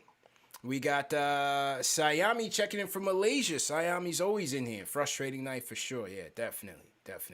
Ash, we got Dave Lochner says hashtag new. Love Ashley. So we got a simp in the building. Okay. Who you want to shout out, Ash? Shout out to everybody putting hashtag Jay Boogie. I feel like he can feel all that positive energy. So I appreciate that. Shout out to Vincent Brown. He said new from Brooklyn, baby.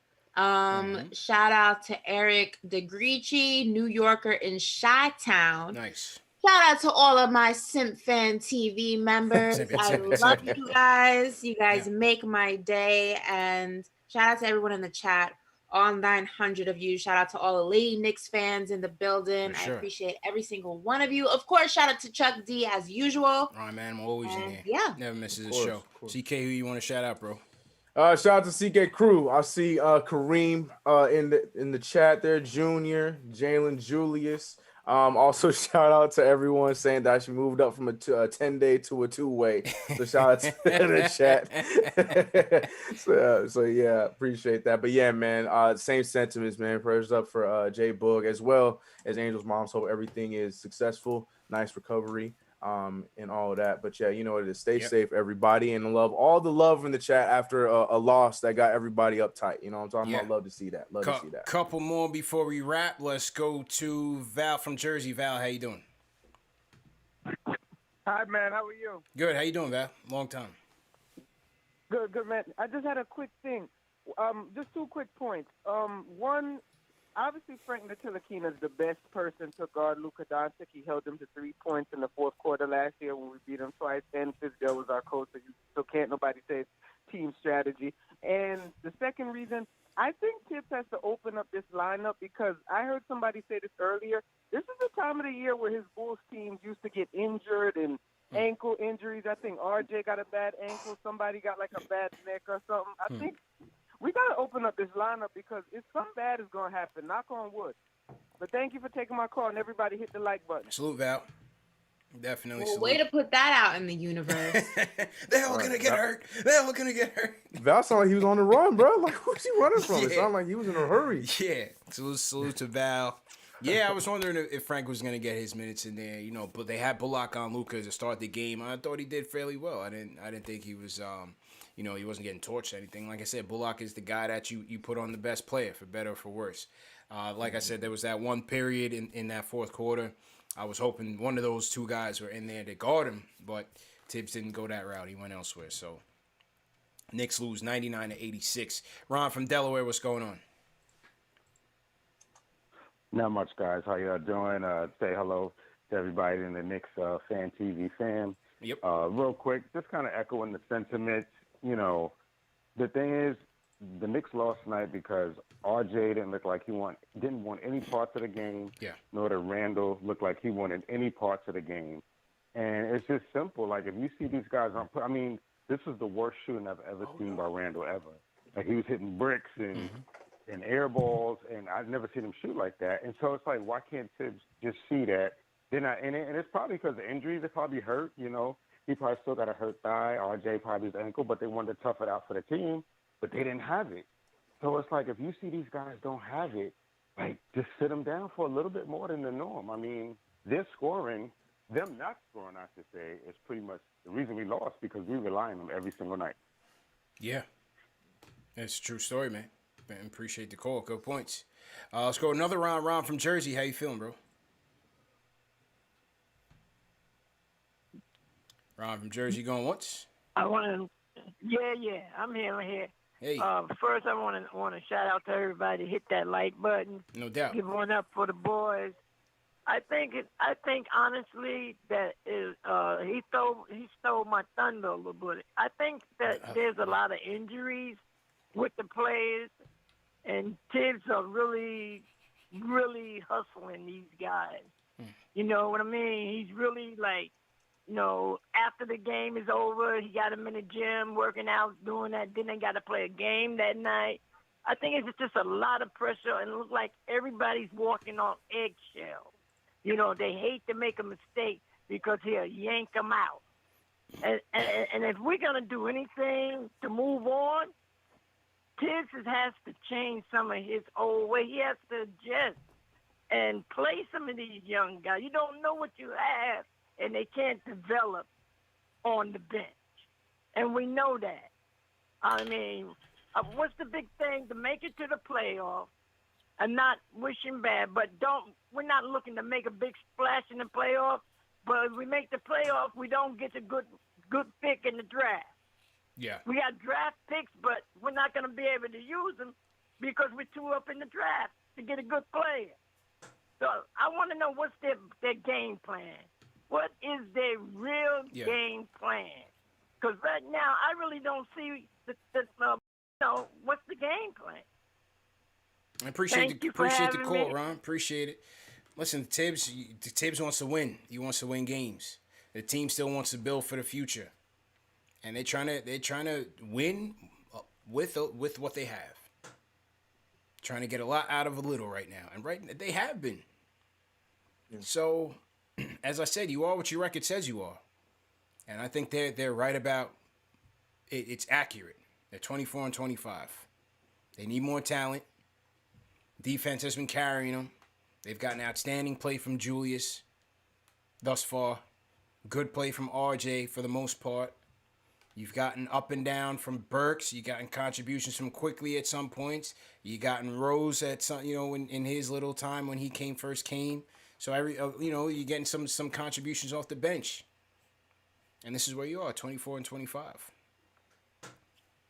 They said he came in sounding like Joe Pesci for a second. That's what I thought too, man. And then he went from Cousin Vinny to my man from the South. That was interesting, man.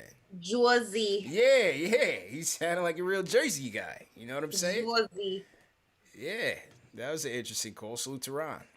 And Fight Evil saying, I don't give free likes. The takes have been cold tonight. Oh. You gotta earn it. Then why are you here, sir? Yeah, we're not working for we just talking dicks, man. We don't work for you, fam. Just be thankful and hit the thumbs down. Thanks for being here the whole hour and a half though, but right, for real. Right? Now you're getting a little carried away, man. Go take a walk. Yeah, you're getting a little carried away. Let's go out to Cali, CK. Lloyd from Fresno, what's going on? Yo, what up, CP? What up, CK? What How you up, doing, bro? Ash? First time caller, but I'm not going to be nervous, though. Yeah, man. Let's go. You from Fresno, man. Let's go, right. man. No, I'm not from Fresno, man. Okay. I'm from Brooklyn. Oh, all right. Even better. Let's go. How you doing, man? All right. Did he get nervous? All right. I mean, Dave checked back on him. I don't know. Maybe he did get nervous. I don't know what happened, man. I don't know what happened. JJ from Brooklyn, what's going on? You up next, bro. What happened? I thought Fresno was coming in hot. What's going on, bro? I'm chilling, man. First, man, prayers up to J Boogie and Mama Simp. Those things are way more important than any Nick win and Nick loss. So let's just keep things, in perspective. You know what I'm saying? So definitely a rough loss, man. It just comes back to the point guard play. Every loss, really. Quickly, to me, the turning point in this game was Quickly. We were up 13 with 6 minutes in the first half. Mm-hmm. He comes up court with 19 seconds left. He chucks a horrible three. He had a tough stretch. They get out in the fast break. Finney-Smith hits a three. Cut it to 10. And right from there, that changed everything, man. Yeah. You can't afford these terrible possessions, and unfortunately, I love Quickly. Don't get me wrong, but he has a lot of just terrible possessions. Yeah. Well, they're catching up on IQ now. They're catching up on him. Remember in the beginning, in the first half of the season, he was getting them pump faking and he was drawing those fouls. League is catching up on him. They're catching up on his tentative. He does that hesitation dribble into the lane to kind of catch guys on his back to seal him off. They're blocking him. They're stripping him from behind. Brunson is a tough player too, man, and IQ was just not going to have his way with him, and they were putting pressure on him. So he had a tough game. Exactly.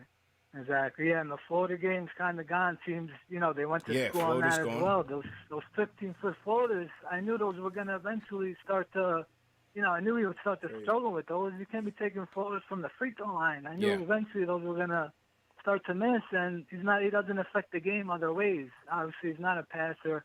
He's got no court vision. He's not really a defender. So until we get that franchise young point guard, like a natural point guard, when Derrick Rose is your most natural point guard, and that's a problem right there.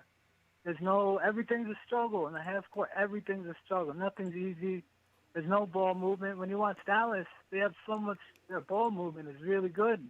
For us, it's just ISO Randall or, quickly dribbles for 15 seconds. It's just this is what it is. I'm not even gonna lie. This is the first time that I actually looked at Tankathon this year. So I'm still not rooting for him to lose, but I feel like it's coming. You hit that sim for the first time. You hit that sim for the first time. I hear you. I haven't gotten there yet. I haven't gotten there myself. Yeah, I haven't gotten there myself, man. But JJ, confessions, CK, confessions. He hit, I can't hear anything. What did he say? He hit it on the tankathon.com. So that was a site we used to be on religiously, especially last year when the Knicks were in the lottery. So they would have a simulator where you could see. Where you could, simulate where they would pick in the draft and who they might get. So we used to be on that heavy, after every loss, and it was a lot of losses last season. So You know, this year I haven't been on it this year. Me either. Yeah. Actually, this year I have, but not to use that, but to use, like, they could show you the whole schedule. They show you where the picks are right now. Like That, the yeah, Knicks pick, right. the Dallas And pick. who's going into the draft, like, Yeah. for the mocks and stuff. Yeah. I'll be Facts. All right, last call of the night. We're going to wrap it up with Ron from Delaware. Ron, how you doing, man? Ron going once? Ron, either closing, man. Where are you, bro? Hey, this is Ron. Sorry, this is Ron from Delaware. How you doing, man? Delaware man heavy tonight. Yeah, no, good. Still on the line. Yeah, yeah, definitely. No, I was just basically saying, you know, same thing as before. And also, too, like, it feels like their offense as a whole, like, they just don't have it. I mean, Tibbs is kind of like the subject of the night, and there's no flow to the offense. There's no passing. And I see way too many open shots get passed up. Like, you know, they're standing there wide open and they'd rather pass it, you know, through a crowded space or whatever. And, you know, it all goes back to Thibodeau. I mean, I don't think he's a bad coach. Don't get me wrong. And I think the Knicks just need, like, a couple more players. I mean, the point guard, yes, but that's a hot commodity in the NBA. I mean, you don't come by those pretty easily. So, you know, everybody says, you know, point guard, but, you know, what point guard's out there to be found except for, you know, waiting to see what happens with Alonzo. He's like the only one, really. But other than that, I mean, it's, you know, the Knicks, we still need players. We still need players. And also, too, you know, again, tonight, RJ didn't want any parts of it. Randall didn't want any parts of it. And it was pretty obvious on their face that they didn't want to play really the way they normally do tonight. Yeah. Yeah, man. Appreciate the call, Ron. Appreciate it. We had a ton of Ron's call. And then a lot of people from Delaware. Delaware was in here heavy tonight. Heavy. Yeah. It's good stuff, though. All right. We got another one tomorrow. Hopefully they bounce back. This was a tough one, man. Yeah, KP come through. Yeah, Luka Doncic, MSG. You wanted to win. Yeah. Wanted it. You know? And it's to have your offense not show up, your top dogs not show up, or just not play well. It was tough, man. It was tough. But good session, good show. Definitely. Great job, Ashley. Great job, CK. Just waiting on my outro. Where's my outro music at, man? What's going on here? Outro music doesn't want to be good to me tonight. All right, yeah, let's shut it down. CK, I'm gonna throw it over to you, man. Yeah, keeping it simple. Tough loss. Tough couple losses. 3-game losing streak. We'll turn around tomorrow. So that's all we need. Positivity, enough of the negativity, move on. Hopefully things get turned around. But you know what it is. Find me everywhere at CK2K over on Twitter, here on the YouTubes. You know what it is. But yeah, make sure you hit that like button, man. Come on now. What you talking about? Yeah, hit that like button. Great show, bro. Great job as usual. Ashley. As usual, you guys can follow me on Instagram and Twitter at Ashley Nicole Moss. Make sure you subscribe to my YouTube channel, All In with Ashley Nicole. Let's get this win tomorrow, guys. I will be on SNY tomorrow at 11, but after the show's over, I'm right here with you guys on KnicksFanTV, and hopefully we're talking about a win, because the Pistons, we should get a win on them. Yeah. All right, let's make sure we do that. We're not doing back-to-back losses rather. We're getting the dub. All right, let's do this. Can't do 4 in a row, man. Cannot do 4 in a row. But salute to everybody in the chat once again. Hit that. Let's get those likes up. Hit that thumbs up on the Free Squad. CP, CK2K, Ashley Moss. #1 show for the fans by the fans. Remember, these shows are brought to you by, presented by Manscaped. Get 20% off plus free shipping using promo code Knicks. No testimonials. Remember that. Manscaped.com. Promo code Knicks. 20% off free shipping. These shows are also available in audio podcast format. Spotify, Apple Podcasts, all the major ones, so you don't miss it. So definitely tune in. And so who's this Nets fan in here? Oh, we got a Nets fan trolling? There's a Nets fan in here just completely spamming the chat right now. Well, they're running up the algorithm, so it helps us anyway. So keep it up. All good. People are asking about the Obi shirt. So salute my guy Elliot Gerard. Elliot Gerard was on the show previously. Excellent graphic designer. They're selling the Obi shirts on Heartlent.com/store. Heartlent.com/store. I'm gonna throw it in the chat. Go ahead and cop, man. Every week they are refunding one lucky Knicks fan for their purchase. So that's what's one up. of you can get one for free. And they also, if you guys seen those Thibodeau t-shirts that says, I'm not happy unless I'm miserable. I think you've seen them. Alan Hahn and all them got those. Yeah, I got that one too. Salute Elliot Gerard and everybody over there at theheartland.com. So make sure you go out there and cop the Obi Got Robbed tee. My guy Obi came on the scene tonight. Yeah, I was happy to hear from Obi tonight, man. Obi, a confident Obi. I was happy to see him get it going. Let me salute some of the super chats before we sign out. Salute to everybody in the chat once again. Some more super chats. Michael Parker, number one fan of the show, he says, salute Knicks Nation, tough loss. But you have to learn how to close out games, and the rotation is still an issue. Tiger style, Rose is a bonehead because he had to close. He had close to a year to pick a playmaker this team badly needed in Halliburton, but instead went with Penguin, the CAA client. All right, so just as I was hyping up Obi, there's someone sent the super chat to just throw a little rain on my parade. All right, not feeling Obi. Okay, no doubt. Nevi Parker says trade Randall IQ knocks 2 first-round picks for Towns. Keep Mitchell at center for defense. Trade RJ, Obi, Frank, and 2 firsts for Zach. All right, so you wanted the Timberwolves back. Okay, all right. Right.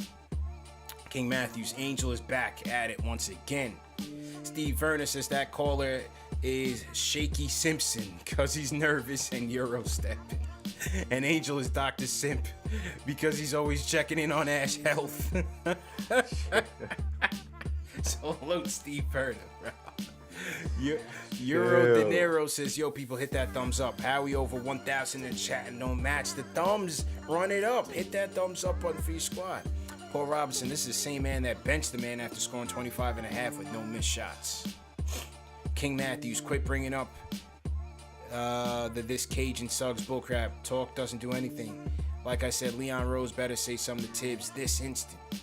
And the rhyme animal Chuck D says, Lonzo looking more like Gary Payton by season end. He's going to be Magic with an Otto Porter bag. How'd he do tonight? Did Lonzo do anything crazy? He has tonight? none of them played, man. Okay. BI's out, Zion's out, and Lonzo's out. Got you. 2 games. Got you. When there's no favors. Yeah. Let me just check real quick if there's any more super chats I forgot. Salute to everybody in the chat, though. If I can pull up my screen. Lagging heavy tonight, man. I need to upgrade my system, man. Thing lagging. CK, your light went out. Yeah, man. Pay your bill, bro. Yo, it's my battery. It's not even that kind of light. Yeah, it's the battery, man. It's the battery life. It's not kind to us, man. Man. Yeah. Absolutely. Okay, here we go. Let me just pull up. There it go again. See, that's your Ashley's fault. That one was on Ashley. That was Ashley, man. That's on Ashley. I'm just that's saying. on Ashley. Nah, that's on Ashley. I'm just saying you've never seen my lights go out. So. Look. That was Farrah. All right, here we go. Oh my God. I'm just saying. All right, let me see. Make sure I didn't miss any super chats, man. Salute to everybody who tuned in tonight and donated. Make sure I got everything. Salute to all the mods, always in here.